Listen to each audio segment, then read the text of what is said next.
And so this is that's a weird kind of tree. It is. A tree that has no central core with wood in it. What's going on there? So why would a tree have no inside? Yeah, that's an interesting question. And when we look more carefully at this, we realize we have more parts than just the bark. We find also branches. Branches are also hollow.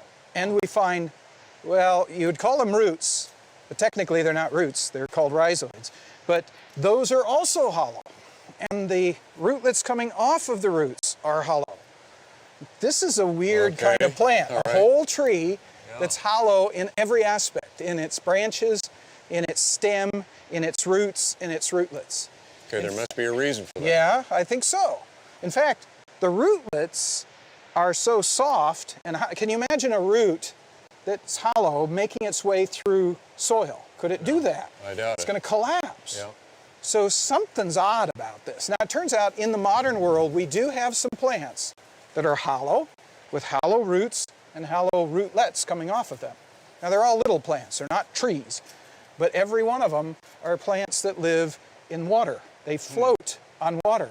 So there's air in the inside of the trunk and the roots that allows the plant to float. That's part of what gave me the idea, and actually Joachim Scheven back in the early 80s, he's from Germany, got the idea that maybe these trees are actually floating.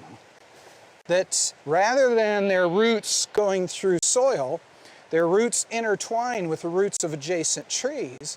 The trees are light enough to float, and you have a floating forest in the pre-flood world. Since they're all bark and they float, if